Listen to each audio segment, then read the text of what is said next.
स्वागत है आपका इंस्पायर टेक एकेडमी में। आज हम लोग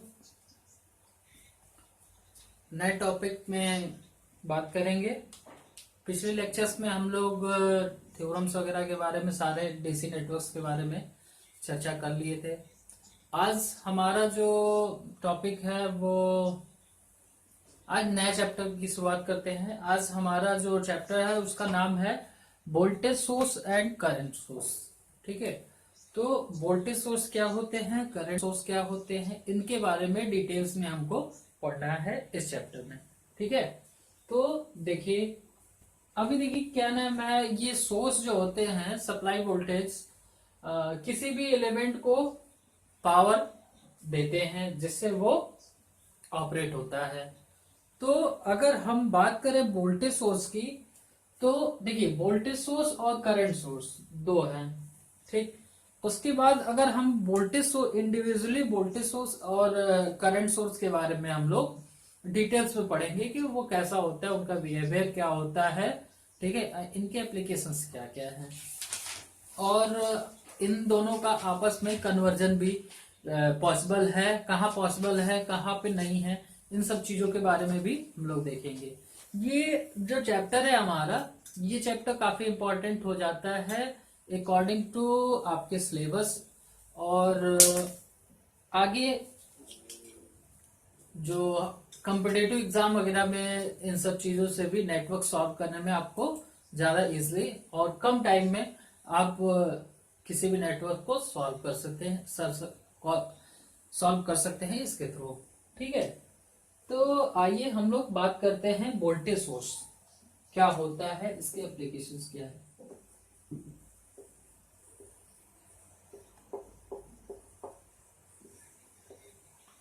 अब देखिए वोल्टेज सोर्स क्या होता है। तो वोल्टेज सोर्स वह सोर्स होता है जो अपने आउटपुट टर्मिनल पे एक कांस्टेंट वोल्टेज या एक वोल्टेज प्रोवाइड कराता है। कांस्टेंट अभी नहीं बात करेंगे, ये केवल एक कंटिन्यूअसली एक वोल्टेज प्रोवाइड कराता है, कहीं पे भी लगा रहेगा तो वो अपने लोड को या अपने आउटपुट टर्मिनल को कंटिन्यूअसली कोई वोल्टेज प्रोवाइड कराता रहेगा। तो ये वोल्टेज सोर्स हमारी दो तरीके की होती हैं, इसके बारे में हम लोग समझते हैं। पहला जो है DC voltage source,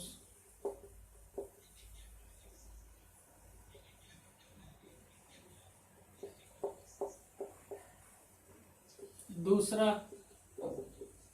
AC voltage source.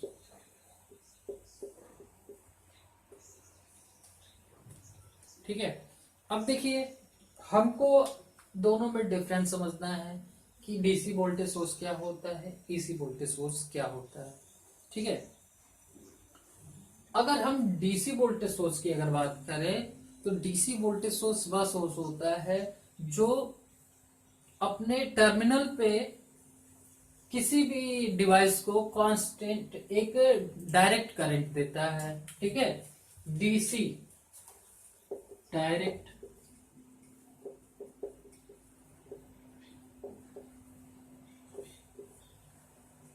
Current देता है।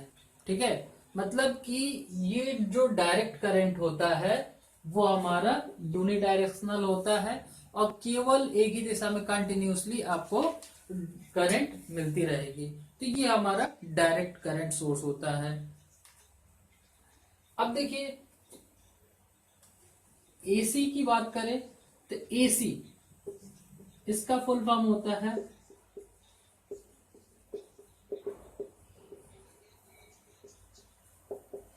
Alternative current. ठीक है, तो एसी वोल्टेज सोर्स वह वोल्टेज सोर्स होगा जो अपने आउटपुट पर या लोड को अल्टरनेटिव करंट देता है। ठीक है, ये जनरली आपको डेफिनेशन समझ जाना है कि ये होता क्या है। ठीक है, अभी हम इसके डिटेल्स में सारे चीजों को समझेंगे। ठीक है, अब देखिए जैसे अगर हम इसकी इन दोनों का हम कंपैरिजन लेते हुए चल रहे हैं, कंपैरिजन कराते हुए कि डीसी वोल्टेज सोर्स क्या होता है, एसी वोल्टेज सोर्स क्या होता है। अब देखिए अगर डीसी वोल्टेज सोर्स की बात करें तो डीसी वोल्टेज सोर्स में हमारे एग्जांपल कौन कौन से आ जाएंगे, तो सेल हो जाएगा। ठीक है, जिससे जिससे हमारा डायरेक्ट करंट मिलता है। बैटरी हो गया, डीसी जनरेटर हो गया, एटसेट्रा। तो ये सब कैसे सोर्स हो गए? ये सब डीसी वोल्टेज सोर्स हो गए। ये जो है अपने आउटपुट पे डीसी वोल्टेज सोर्स प्रोवाइड कराते हैं। ठीक है, अब देखिए एक और इसका इंपॉर्टेंट ये है, इसकी जो पोलरिटी है वो चेंज नहीं की जा सकती। जो डीसी वोल्टेज सोर्स है उसकी पोलरिटी हम चेंज नहीं कर सकते। इसकी पोलरिटी को हमें विशेष ध्यान देना पड़ता है और विशेष ध्यान से इसका कनेक्शन किया जाता है। अगर हम एसी की बात करें तो अल्टरनेटिव है, इसमें कोई पोलरिटी नहीं होती है, इसमें कोई पोलरिटी नहीं होती है। इसमें पोलरिटी को हम चेंज कर सकते हैं। ठीक है, इतना आपको विशेषकर ध्यान देना है। इसके अगर एग्जाम्पल की बात करें हम तो आप देख सकते हैं कि आपका जो जैसे अल्टरनेटर हो गया,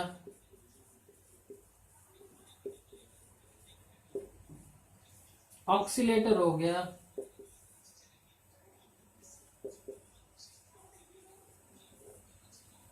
ठीक है, तो इस तरीके से बहुत तरीके, सिग्नल जनरेटर हो गया और भी बहुत सारे आपके एसी वोल्टेज सोर्स होते हैं।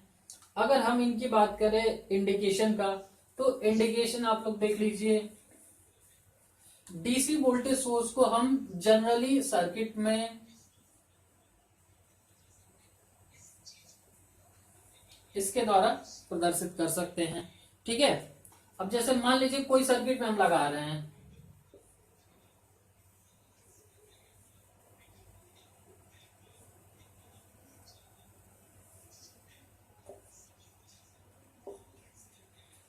ये जो सिंबल है वो हमारा डीसी बैटरी का सिंबल है। ठीक है, और इसमें हम रेजिस्टेंस का यूज करते हैं। ठीक है, यहाँ पे जो हमारा करंट के मार्ग में बाधा उत्पन्न करता है वो रेजिस्टेंस होता है। अगर दूसरा, अगर हम एसी में बात करें तो एसी के लिए हमें यहाँ पे जो सप्लाई इस तरीके की साइन बनाना पड़ता है और यहाँ पे जो हमारा रहता है वो हमारा जेड होता है, जिसको हम इम्पिडेंस कहते हैं।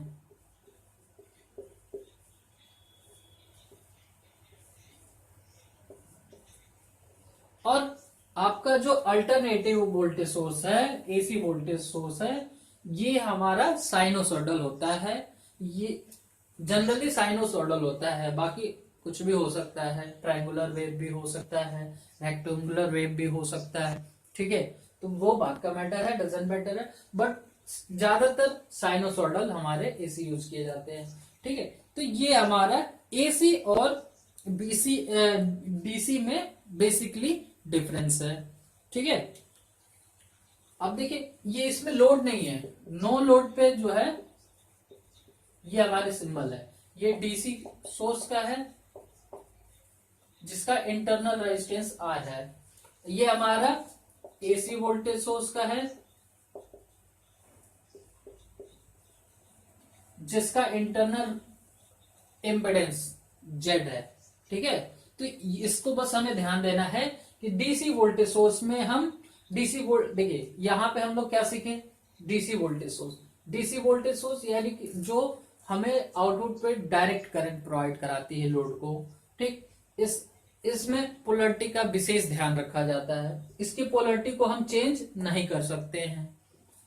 एग्जाम्पल के तौर पे सेल हो गया, बैटरी हो गया, डीसी जनरेटर, ये सारे कैसे सोर्स हैं, ये डीसी करंट या डीसी वोल्टेज प्रोवाइड कराते हैं हमें। अब देखिए यहाँ पे डीसी सोर्स का सिंबल है और इसके सीरीज में कनेक्ट इसका इंटरनल रेजिस्टेंस है।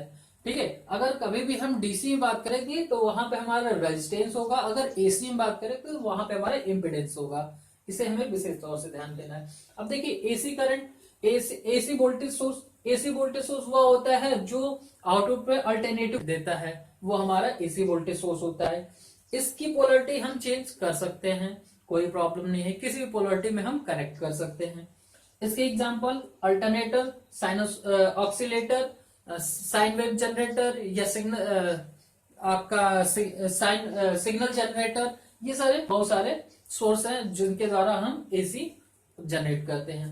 अब एसी देखिए, एसी का साइन इस तरीके से हम बना देते हैं। अल्टरनेट यानी कि पॉजिटिव नेगेटिव दोनों हो सकता है। अगर हम ग्राफ की बात करें तो डीसी ग्राफ हमारा इस तरीके से, और डीसी के बारे में डिफरेंस देखे थे, ठीक है, एसी वोल्टेज सोर्स और डीसी वोल्टेज सोर्स। ठीक है, वोल्टेज सोर्स जो था हमारा, ठीक है, अब देखिए वोल्टेज सोर्स अगर हम एसी का रिप्रेजेंटेशन देखें तो रिप्रेजेंटेशन तो बता दिए थे। अभी हम ग्राफ की बात करते हैं तो ग्राफ हमारा डीसी का ये हो जाता है और एसी का ग्राफ इस तरीके से। एसी का हमारा अल्टरनेटिव ग्राफ होता है जिसमें पॉजिटिव और नेगेटिव दोनों साइकिल के रूप में हमारी वोल्टेज चलती है, ठीक है, टाइम के रिस्पेक्ट में। तो यहाँ टाइम के रिस्पेक्ट में एक कांस्टेंट डीसी लेवल हमारा वी चलता है, ठीक है। तो यहाँ पे हमारा प्लस वी मैक्स, यहाँ पे माइनस वी मैक्स, इस तरीके से हमारा एसी और डीसी में वोल्टेज ट्रांसमिट होता है। अब देखिए हम voltage source, AC voltage source और डीसी वोल्टेज सोर्स की बात किए तो कोई भी वोल्टेज सोर्स हो, कोई भी वोल्टेज सोर्स हो, अगर अगर इस पे लोड ना कनेक्ट हो, ठीक है, नोट करके हम लोग इस चीज को देखेंगे, ठीक है, नोट में पहला पॉइंट अगर हम लोग देखेंगे कि एसी वोल्टेज सोर्स हो या डीसी वोल्टेज सोर्स हो, ठीक है, कुछ भी हो, वोल्टेज सोर्स का अगर इंटरनल रेजिस्टेंस, ठीक है, इंटरनल रेजिस्टेंस और लोड कनेक्टेड है, जैसे मान लीजिए ये हमारा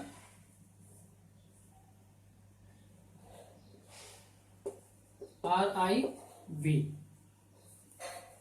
अब देखिए मान लीजिए ये हमारा वोल्टेज सोर्स है। अब देखिए यहां पे लोड कनेक्टेड नहीं है, ठीक है, लोड कनेक्टेड नहीं है, तो लोड कनेक्टेड नहीं होने के कारण ये ओपन सर्किट है। अब ओपन सर्किट है तो करंट तो इसमें बहेगा नहीं, आई इक्वल टू जीरो हो जाएगा। आई इक्वल टू जीरो हो जाएगा यानी कि इस रेजिस्टेंस में कोई वोल्टेज ड्रॉप नहीं होगा।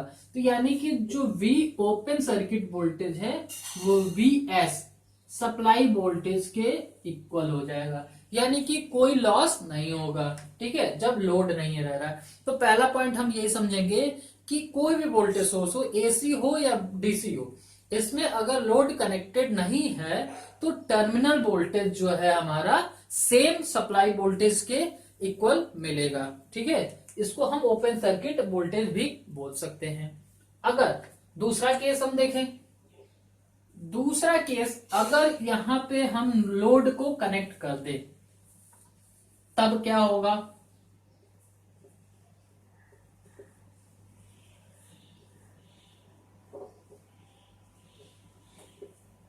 लोड को कनेक्ट कर देंगे तो इसमें करंट हमारी IL फ्लो होगी, ठीक है।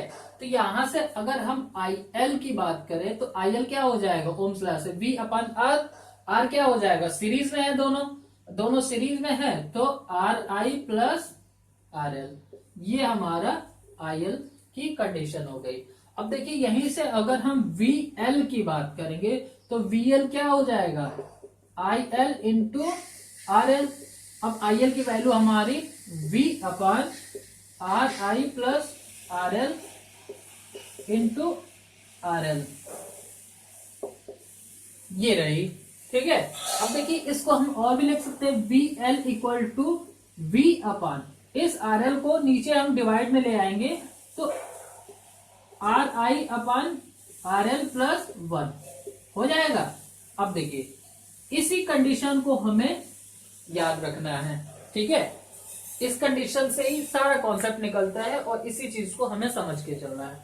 अब देखिए हमारा करंट कुछ भी रह गया, अगर हम ग्राफ बनाना चाहे, अब यहीं से देखिए ग्राफ भी बना सकते हैं, तो IL और VL के रिस्पेक्ट में हमारा ग्राफ बनता है, ठीक है, IL और ये हमारा VL लोड वोल्टेज।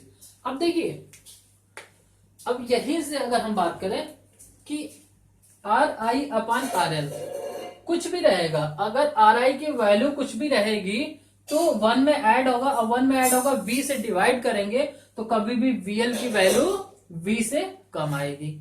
यानी कि लोड कनेक्ट हो जा रहा है तो टर्मिनल वोल्टेज सप्लाई वोल्टेज से कुछ कम आ रहा है। ठीक है, कितना कम आ रहा है ये आगे हम एक न्यूमेरिकल प्रॉब्लम में देखेंगे कि कितना कम कैसे आ रहा है। ठीक है, अब देखिए, मान लीजिए हम अभी देख लेते हैं, मान लीजिए VS को हम 5 मान लेते हैं, RI को 1 मान लेते हैं और RL को 2 मान लेते हैं। ठीक है, तो यहाँ पे IL की वैल्यू कितनी हो जाएगी, IL हो जाएगा हमारा V 5 अपान 1 प्लस 2 3 इक्वल टू 1। इसको ऐसे ही रहने दें। अगर हम VL की बात करें तो VL कितना हो जाएगा, VL IL into RL, IL की वैल्यू 5/3 इंटू RL की वैल्यू 2। ठीक है, ये हो गया। अब देखिए, ये हमारा 10/3 इक्वल टू कितना हो जा रहा है, 3.33 वोल्ट। ठीक है, ये हमारी वैल्यू आ जा रही है। तो क्या देख रहे हैं हम कि सप्लाई वोल्टेज हम 5 वोल्ट दे रहे हैं और आउटपुट पे वोल्टेज VL हमारा 3.33 वोल्टेज प्राप्त हो रहा है। तो यानी कि कुछ वोल्टेज लॉस हो रहा है, वो लॉस किसके कारण हो रहा है, RI के कारण हो रहा है। ठीक है, अब देखिए, अगर हम यहीं पे हम आइडियल वोल्टेज सोर्स और प्रैक्टिकल वोल्टेज सोर्स की बात करें तो कंडीशन क्या हो जाएगा। ठीक, तो हम इस चीज को देखते हैं, ये कॉन्सेप्ट हम ऐसे ही रहने देते हैं। यहां देखते हैं आइडियल वोल्टेज सोर्स और प्रैक्टिकल वोल्टेज सोर्स के बारे में। अब देखिए, आइडियल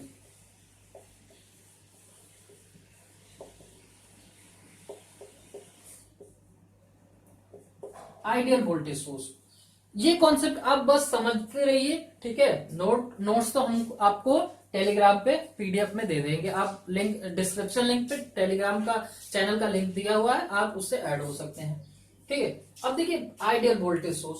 अब आइडियल वोल्टेज सोर्स वह वोल्टेज सोर्स होता है जिसका इंटरनल, अब देखिए, आइडियल वोल्टेज सोर्स वह वोल्टेज सोर्स होता है जो आउटपुट पे कांस्टेंट वोल्टेज प्रोवाइड करता है। ठीक है, मतलब कि RL के किसी वैल्यू पे हमें फिक्स टर्मिनल वोल्टेज मिलता है। तो फिक्स टर्मिनल वोल्टेज मिलने के लिए क्या होगा, अगर यहां पे देखें हम इस कंडीशन में, ठीक है, इस कंडीशन में अगर हम देखें तो अगर RI इक्वल टू 0 कर दे रहे हैं, RI equal to internal resistance की वैल्यू को हम यहां पे अगर 0 कर दे रहे हैं तो क्या होगा, 0 कर देंगे तो 0 कर देंगे तो यहां पे वैल्यू इसकी कितनी निकल के आ जाएगी, 0 करने पे VL हो जा रहा है हमारा V 5/0 अपान RL। RL की वैल्यू कितनी है, RL जो कुछ भी रहे प्लस 1।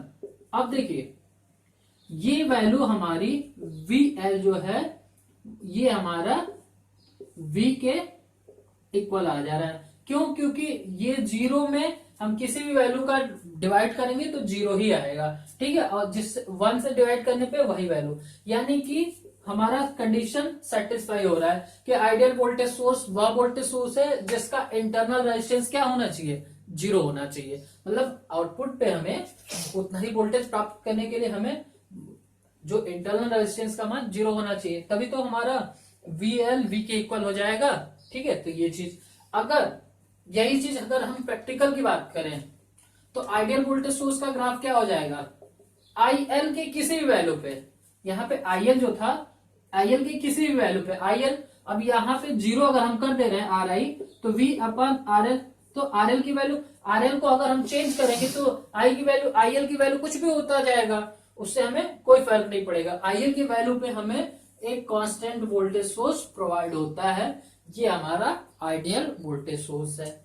अगर यहीं पे हम प्रैक्टिकल की बात करें तो प्रैक्टिकल में बात करेंगे तो ये हमारा 0 ना होके कुछ ना कुछ वैल्यू होगा। तो अभी हम एग्जांपल के तौर पे बताए थे कि 1 लेने पे हमारा जो VL कितना आ रहा था, VL हमारे निकल के आ रहा था, ये 5 ले रखे हैं और ये हमारा 1/2 प्लस 1, 5 इंटू 2/3 इक्वल टू 3.33। ठीक है, यानी कि VL जो है हमारा घट रहा है। तो ये ग्राफ हमारा हमेशा, अब देखिए यहाँ पे अगर IL की अगर हम बात करें तो V तो हमारा ये निकला, ठीक है, तो ये वोल्टेज घट रहा है। अगर हम I की बात करें यहाँ से, I की वैल्यू, तो I की वैल्यू कितनी हो जाएगी, 5/1 प्लस 2, 3 हो जाएगा, इक्वल टू 1.66 एम्पियर। ठीक है, तो यानी कि IL की वैल्यू पे हमारा ये वैल्यू घट रही है। ठीक है, तो इस तरीके से हम RL की बहुत सारी वैल्यू ले लेके हम इसको वेरिएशन को चेंज कर सकते हैं। ठीक है, तो इस तरीके से ये हमारा प्रैक्टिकल वोल्टेज सोर्स और आइडियल वोल्टेज सोर्स होता है। ठीक है, और ग्राफ आप समझ चुके होंगे कि ग्राफ जो है किस तरीके से वैल्यू वेरिएशन हो रहा है। अगर नहीं समझ में आ रहा है तो हम इसको एक और एग्जांपल के तौर पे समझा सकते हैं।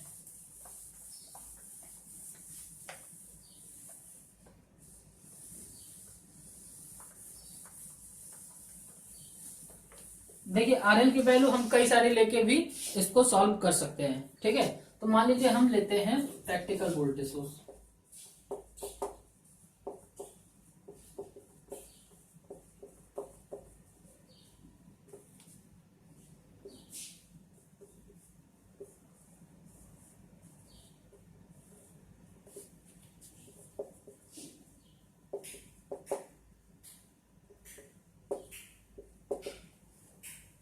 ठीक है, अब देखिए मान लीजिए इसको हम 5 वोल्ट ले रहे हैं, VS इक्वल टू 5, ये 1 ले रहे हैं। इसकी वैल्यू हम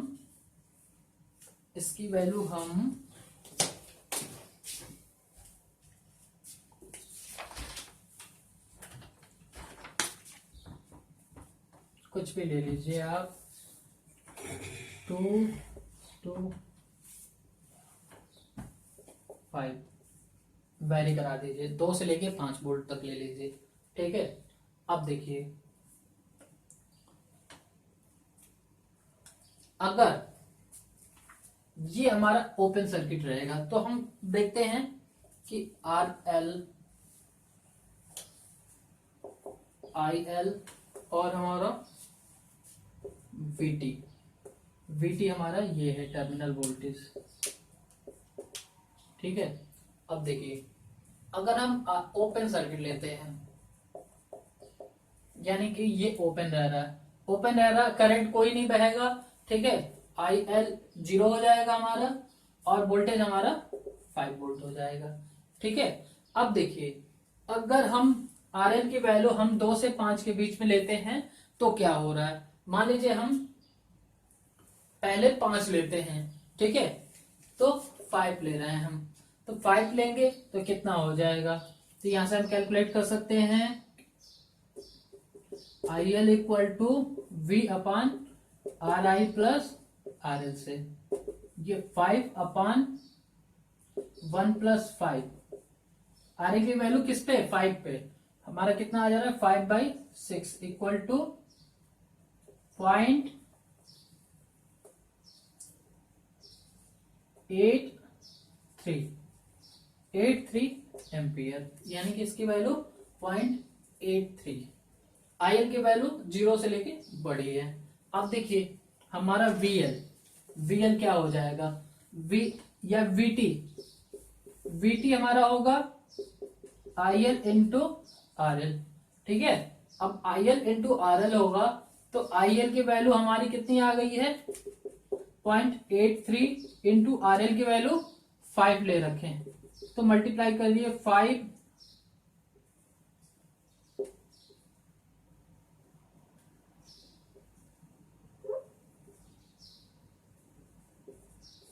4.15 वोल्ट। तो देखिए पहले ओपन सर्किट था हमारा 5 वोल्ट आ रहा था, कुछ रेजिस्टेंस ऐड किए लगाए और तो हमारा टर्मिनल वोल्टेज क्या आ जा रहा है, हमारा 4.15 ओम आ रहा है। ठीक, अब देखिए अगर रेजिस्टेंस की वैल्यू हम 5 की जगह 4 ले रहे हैं, ठीक है, तो करंट की वैल्यू कितना आ जाएगा, इससे हम कैलकुलेट कर सकते हैं। तो कहने का ये मतलब है कि आईएल की वैल्यू जैसे जैसे बढ़ेगी, हमारा जो है टर्मिनल वोल्टेज की वैल्यू क्या होगी, घटती जाएगी। ठीक है, तो ग्राफ हमारा प्रैक्टिकल वोल्टेज सोर्स का ग्राफ क्या हो जाएगा, ये तो हमारा आइडियल का था, प्रैक्टिकल वोल्टेज सोर्स का ग्राफ इस तरीके से घटता जाता है। ठीक है, आईएल के वैल्यू पे ये देखिए, जीरो से हमारा आइडियल तो वोल्ट जो आईएल है वो बढ़ा बढ़ा, तो यहाँ पे वोल्टेज घट रहा है। ठीक है, तो ये चीज हम इस तरीके से कैलकुलेशन कर सकते हैं। ठीक है, अगर 4 भी रख के देखेंगे तो इसकी वैल्यू कुछ ज्यादा आएगी। कैसे आएगी ज्यादा, 5/RI, 1+1+4, यानी कि 5/5 इक्वल टू 1। तो आई की वैल्यू हमारा 1 आ गया, 1 आ गया तो हमारा करंट वोल्टेज कितना आ जाएगा, 4 वोल्ट आ जाएगा। तो क्या देख रहे हैं, जैसे जैसे आईएल की वैल्यू बढ़ रही है वैसे वैसे वोल्टेज हमारा घट रहा है। यहाँ पे 4.15 था, यहाँ पे 4 वोल्ट हो गया। तो इस तरीके से हमारा ये ग्राफ बनाया जा सकता है। ठीक है, तो ये तो रहा हमारा आइडियल वोल्टेज सोर्स और आइडियल प्रैक्टिकल सोर्स के बारे में। अब देखिए हम सोर्स और प्रैक्टिकल करंट सोर्स के बारे में। ठीक है, तो हमारा आज का टॉपिक है आइडियल करंट सोर्स।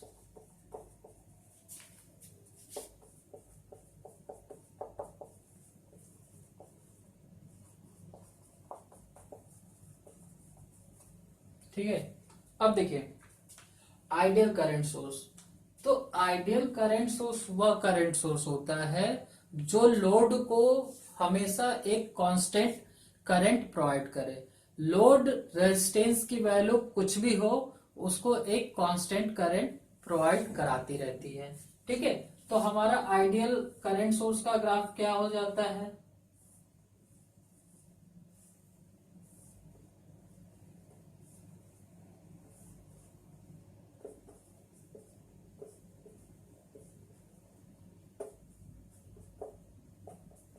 अब देखिए अगर हमारा R I equal to infinite हो जा रहा है, तो इनफाइनाइट हो जाने का मतलब ओपन सर्किट, बहुत ज्यादा जहां पे रेजिस्टेंस होता है वहां करंट प्रवाहित नहीं हो पाती है, क्योंकि आप लोगों ने वो पता है कि रेजिस्टेंस धारा के मार्ग में बाधा उत्पन्न करता है। ठीक है, तो अगर ये इनफाइनाइट हो जाएगा तो करंट इस ब्रांच में ना जाके डायरेक्ट जो आईएस है वो डायरेक्ट लोड पे चली जाएगी, यानी कि लोड की वैल्यू आर एल की वैल्यू कुछ भी हो, ठीक है, आर एल की वैल्यू कुछ भी हो, उस पे हमारा आईएस लोड करंट हमें मिलता रहेगा।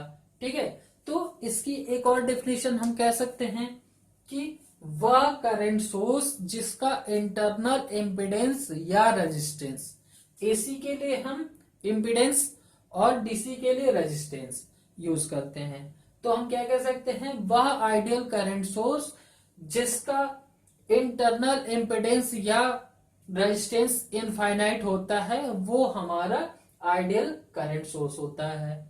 अगर हम यहीं पे प्रैक्टिकल करंट सोर्स की बात करें तो प्रैक्टिकल करंट सोर्स में क्या हो जाएगा, हमारा इंटरनल रेजिस्टेंस जो है आर आई वो हमारा इनफाइनाइट ना होके कुछ एक मैक्सिमम वैल्यू दर्शाएगा, यानी कि कोई एक इंटीजर वैल्यू रहेगी। ठीक है, तो अगर हम यहाँ पे करंट डिवीजन रूल से करंट अगर निकालना चाहें तो करंट यहाँ पे आईएल क्या निकलेगी, आई एल इक्वल टू हो जाएगा हमारा, देखिए करंट डिवीजन रूल से ये कहा जाता है कि जिस ब्रांच में करंट निकालनी है, तो अगर हमें जिस ब्रांच में करंट निकालनी है तो टोटल करंट मल्टीप्लाई जिस ब्रांच में निकालनी है उसके अपोजिट ब्रांच का रेजिस्टेंस, यानी कि इस ब्रांच में निकालनी है तो इसका रेजिस्टेंस आर आई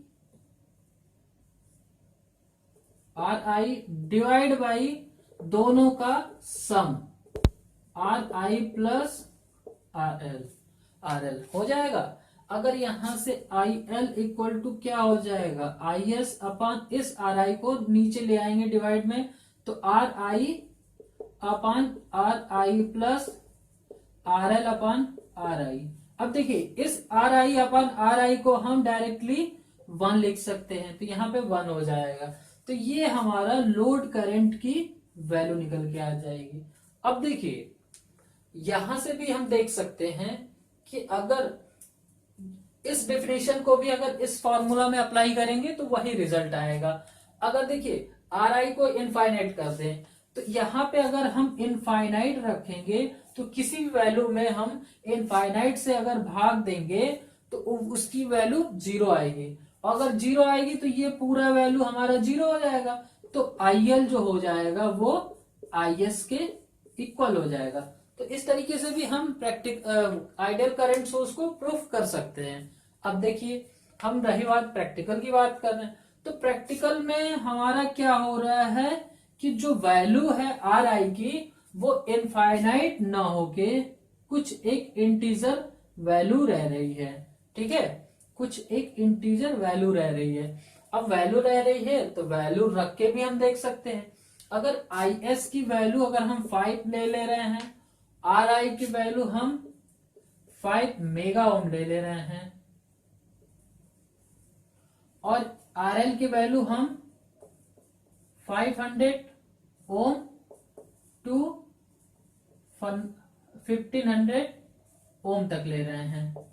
यानी 500 ओम एक बार रख के देखते हैं, एक 10 किलो ओम रख के देखते हैं, एक 20 किलो ओम रख के देखते हैं। हम कुछ भी वैल्यू रख सकते हैं। अगर इसकी ग्राफ बनाना चाहें तो हमारा क्या हो जाएगा, जो जेड एल था, जेड एल या आर एल कुछ भी हो उसकी वैल्यू, हमारा आई एस जो है वो कांस्टेंट मिल रहा था। तो आई और जेड एल आर एल के बीच में अगर हम ग्राफ बनाए तो एक कांस्टेंट ग्राफ निकल के आ रहा था। अब देखिए यहां पे अगर हम बात करें, ठीक है, तो आई थिंक ये तो समझ में आ गया होगा। अब देखिए यहां पे हम इसको मिटा देते हैं। अब देखते हैं यहां पे हम वैल्यू को रख के देखेंगे। अब यहाँ पे देखिए, आप यहाँ पे एक ग्राफ बना लीजिए, जेड एल और यहाँ पे हमारा आई एल। आई एल की वैल्यू क्या है हमारा, I S upon 1 plus R L upon R आई। ठीक है, ये हमारा हो गया। अब देखिए आई जेड जो आर एल है, या हम जेड एल भी लिख सकते हैं। अगर हम 500 ले रहे हैं, ये हमारा 500, तो आई एल की वैल्यू कितने निकल के आ रही है, तो आई एल की वैल्यू अगर हम कैलकुलेट करेंगे इसमें, तो यहाँ पे आई एस 5 हो जाएगा divide by 1 plus R L 500 divide by 5 mega ohm. Mega ohm को अगर ओम में लिखेंगे तो कितना हो जाएगा, 5 इंटू 10⁻6 ओम। ठीक है, अब 6 ओम, अब इस 5 से ये 5 कैंसिल हो जाएगा, 2 जीरो से इस ऊपर का 2 जीरो बचेगा 4। ठीक है, तो यहां पे I L equal to 5/1 plus कितना हो जाएगा, 10⁻⁻4 होगा। अब देखिए इसको अगर हम कैलकुलेट करेंगे तो 4.99 समथिंग हमारा करंट निकल के आएगा। तो यहाँ आई एल की वैल्यू 4.99 एम्पियर निकल के आ गई। ठीक है, अब देखिए, अब हम यानी कि जो हमारा ये इनफाइनाइट ना होके कुछ वैल्यू आ रहा था, तो हमारा जो लोड करंट है उसकी वैल्यू कम हो जा रही है, घट जा रही है। अगर यहाँ पे हम 10 किलो ओम रखें, तो 10 किलो ओम रखेंगे तो हम कैलकुलेशन करके देख सकते हैं। देखिए यहाँ पे कैलकुलेशन करिए, 10 किलो ओम पे हमारा आई एस की वैल्यू 5 है, divide by 1 plus R L की वैल्यू 10 किलो का मतलब 10⁻³ डिवाइड बाई 5 इंटू 10⁻6। देखिए ये 3 से 3 कैंसिल हो जाएगा, बचेगा 3, 5, 2। यहां पे I L equal to 5 by कितना बचेगा, 1 प्लस ये हमारा 2 इंटू 10⁻³ ठीक है। अब देखिए इसको अगर हम डिवाइड करेंगे तो 5/1 प्लस 0.002 ठीक है। अगर इसको अगर हम डिवाइड करेंगे तो 4.98 एम्पियर के अप्रोक्सीमेट आएगा। तो इससे क्या समझ में आ रहा है कि IL की जो वैल्यू है वो अप्रोक्सीमेट हमारी IS के इक्वल आ रही है ठीक है। ये इसी तरीके से हम और भी डाटा ले लेके हम कैलकुलेशन कर सकते हैं। तो प्रैक्टिकल करंट सोर्स में क्या हो रहा है कि जो हमारा इंटरनल इम्पिडेंस है उसकी वैल्यू इनफाइनाइट ना होके कुछ वैल्यू रहने पे जो हमारा लोड करंट है वो मामूली सा या हल्का फुल्का डेविएशन होता है, हल्का फुल्का घटता है ठीक है। कितना घट रहा है हम कैलकुलेशन से देख रहे हैं। अब देखिए अगर हम ग्राफ की बात करें तो ग्राफ हमारा RL और IL के बीच में, ये तो हमारा जो था IS कांस्टेंट करंट था। किसकी केस में? आइडियल करंट सोर्स के केस में। और प्रैक्टिकल करंट सोर्स में ये देखिए मामूली से एकदम हल्का सा, हम वोल्टेज सोर्स में देखें कि ग्राफ बहुत ज्यादा नीचे आ रहा था और यहाँ पे हमारा बहुत कम आ रहा है।